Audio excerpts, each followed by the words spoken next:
नमस्कार, मैं श्यामगिरी। आप देख रहे हैं टीएफडी इंडिया न्यूज 24। टीएफडी इंडिया न्यूज 24 में आप सभी दर्शकों का स्वागत है।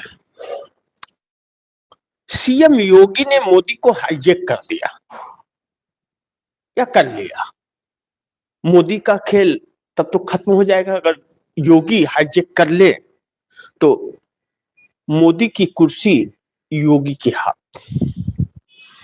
कहा जाता है कि उत्तर प्रदेश वह राज्य है जहां से होकर दिल्ली का रास्ता गुजरता है और उत्तर प्रदेश जिसका साथ दे दे उसे देश का प्रधानमंत्री बना देता है।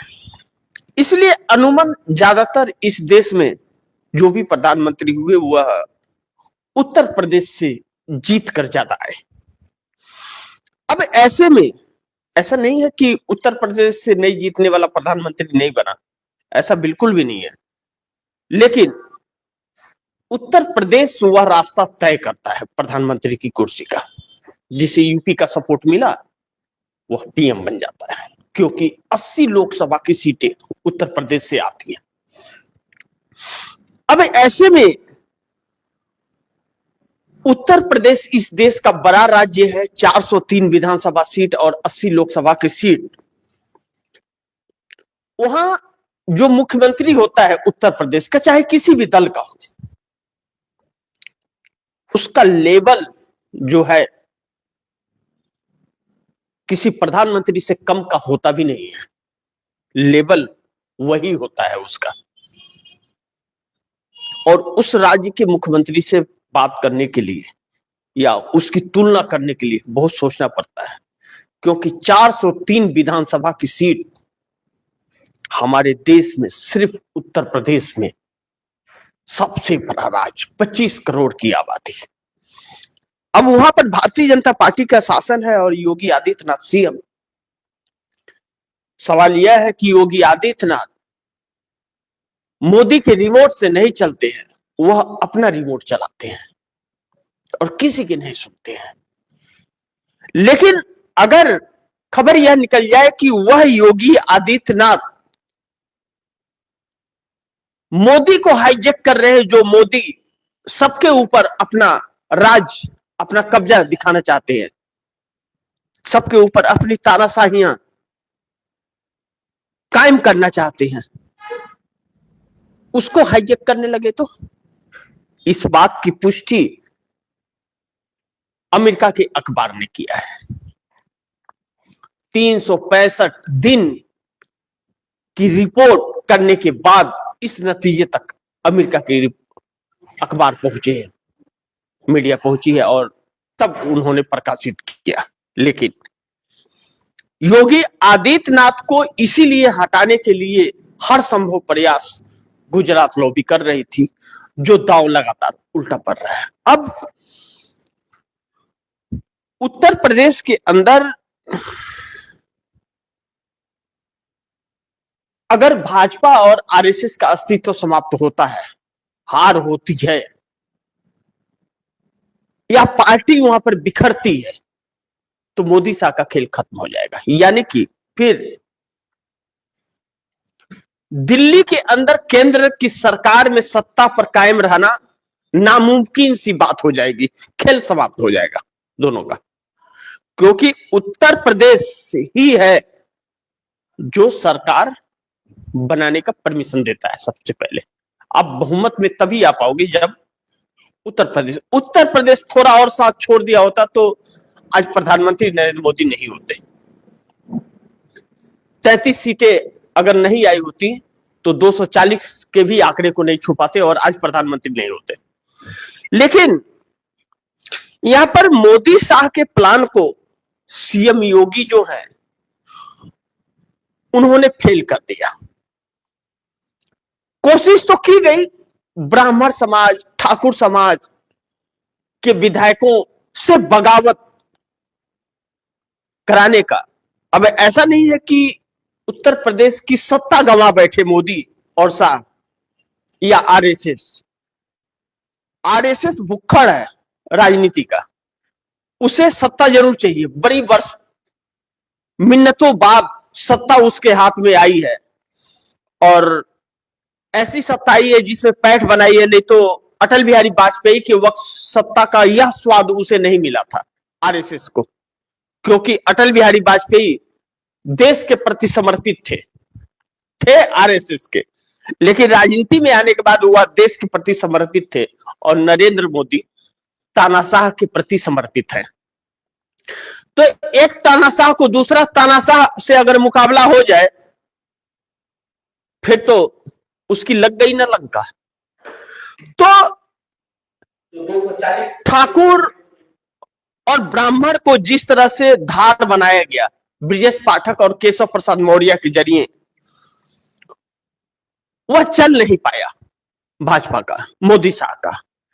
वह फेल हो गए, हर मोर्चे पर फेल हो गए, क्योंकि योगी आदित्यनाथ ने सत्ता पर वह पकड़ अपनी रखी जो ब्यूरोक्रेसी के जरिए या सरकार पर अपनी वह लगाम अपने पास रखी जो हर मंत्रियों के पास होता है, लेकिन दिया नहीं, सारा लगाम अपने पास रखा और अपने हिसाब से ब्यूरोक्रेसी को चलाया, जिसे शासन प्रशासन कहते हैं। जैसे मोदी और शाह दिल्ली में चलाते हैं, वैसे ही योगी यूपी में चलाते हैं।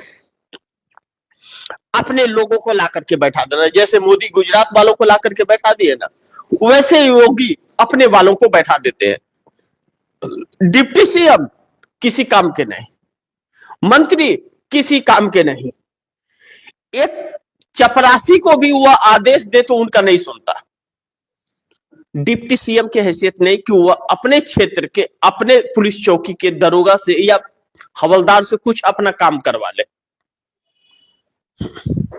कोई सुनने वाला नहीं है। योगी आदित्यनाथ ने वह किया, और योगी आदित्यनाथ को जिस तरह से द वाशिंगटन, द न्यूयॉर्क ने जिस तरह से उनके वर्चस्व को छापा कि पूरे देश के अंदर बुलडोजर बाबा के नाम से प्रचलित होते जा रहे हैं हिंदू सम्राट चेहरा, और दीमक की तरह लोकतंत्र को चाट रही है आरएसएस और मोदी की सरकार, देश पर कब्जा करने का एक नियत, बदनीयत जो है वह लोकतंत्र खत्म करने का बहुत अंदर तक पैठ बना ली है। तो उसमें नरेंद्र मोदी की छुट्टी योगी आदित्यनाथ करते आ रहे हैं। अमित शाह तो गायब है, अमित शाह का कहीं नामो निशान नहीं है अब, यानी कि मोदी को हाईजैक सीएम योगी ने कर लिया। दूसरी तरफ जो ब्रजेश पाठक और केशव प्रसाद मौर्य, इन लोगों का जो एक दिखावा था ना, वो किसी काम नहीं आया योगी के।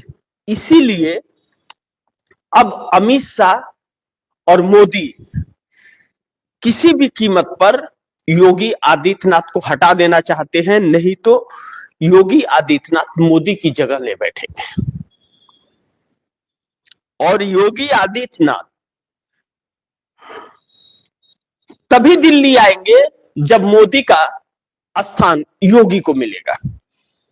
आरएसएस इस बात की मंजूरी देता है कि योगी आदित्यनाथ को मोदी की जगह दे दिया जाए, और अमित शाह चाहते हैं कि मोदी का जगह उन्हें मिले।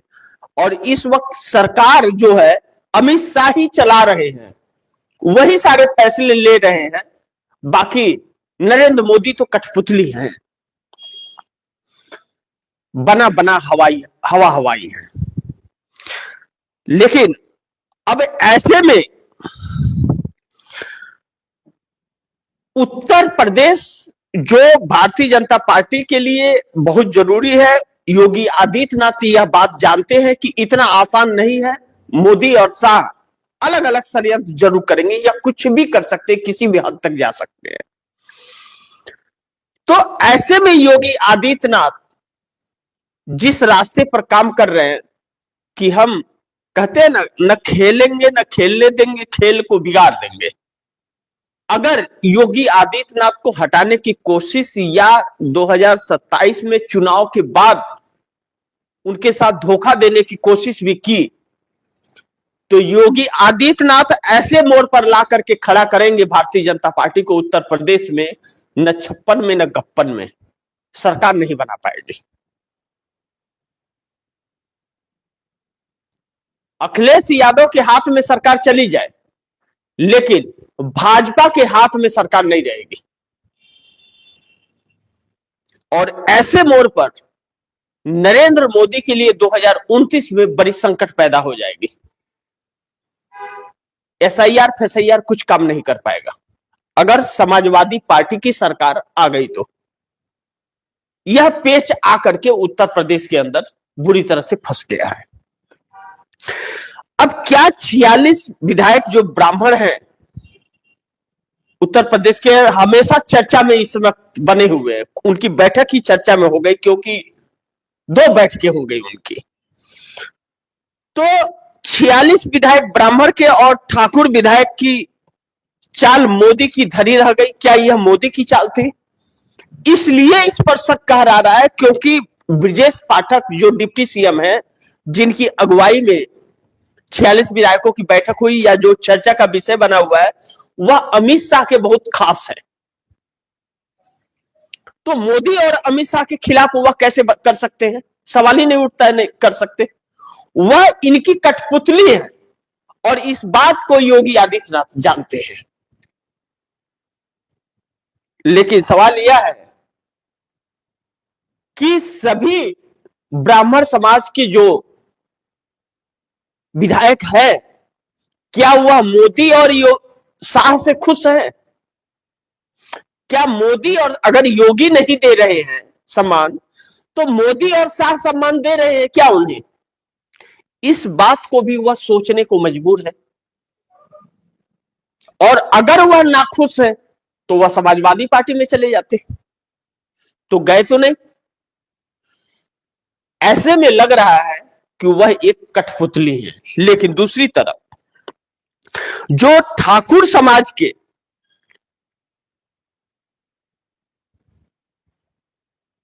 विधायक हैं, अब बैठक किए थे, वह क्या योगी से नाराज है या मोदी शाह से नाराज है? वह किसके कहने पर बैठक किए थे? क्या अमित शाह के कहने पर बैठक किए थे योगी के खिलाफ? जी नहीं, वह मोदी और शाह से नाराज है क्योंकि 2024 लोकसभा चुनाव के वक्त भी उन लोगों ने बैठकें की थी और विरोध हुआ था ठाकुर समाज का। किसका? मोदी और शाह का। वह साफ था कि जो ठाकुर समाज का अपमान अमित शाह ने किया था, क्षत्रिय समाज को लेकर के जो गुजरात में बयान दिया था, उसको लेकर के पूरे देश में ठाकुर समाज नाराज हो गया था और जिसकी वजह से हर जगह सीटें भी कम आई। उत्तर प्रदेश के अंदर ठाकुर समाज पूरी तरह से योगी के साथ है और योगी ठाकुर समाज के साथ, लेकिन मोदी और शाह के खिलाफ है। यहीं पर पेच आकर के फंस गया। यह ठाकुर समाज का दिखावा नहीं था। ठाकुर समाज के बैठक को साथ एक बैठक करके यह दिखाने की कोशिश थी कि योगी आदित्यनाथ के खिलाफ ठाकुर और ब्राह्मण हो चुके हैं। तो ठाकुर मोदी और शाह के खिलाफ है और ब्राह्मण हो सकता है कि मोदी और शाह की रचाई एक कहानी हो, यह भी हो सकता है। तो ऐसे में मोदी शाह के लिए एक मोदी शाह ने जो भी रचा प्लान रखा उसको फेल कर दिया योगी आदित्यनाथ ने और कहीं कहीं कब्जा कर लिया है, जिसको हिला पाना मोदी शाह के लिए मुश्किल है। लेकिन एनडीए को भी मोदी पर अब भरोसा नहीं रहा। यह तो अपनी पार्टी के अंदर हो गया। एनडीए गठबंधन के लोगों को भी तो भरोसा नहीं है अब मोदी शाह पर। एकनाथ शिंदे, अजित पवार कुछ और कह गए, नीतीश कुमार अब कुछ और कर रहे हैं, चंद्रबाबू नायडू कुछ और कर रहे हैं। यह सब मोदी और शाह के खिलाफ अब एक नया माहौल बनना शुरू हो गया है। कब तक कैसे चलता है यह देखना बड़ी महत्वपूर्ण होगा। तो इसी के साथ आप दर्शकों से इजाजत चाहूंगा, गुजारिश करूंगा इस खबर को ज्यादा से ज्यादा शेयर कीजिए, अपने दोस्तों को भी कहिए आगे शेयर करें। आपने अगर चैनल को सब्सक्राइब नहीं किया सब्सक्राइब कर लीजिए, अपने दोस्तों को भी कहिएगा चैनल को सब्सक्राइब करें।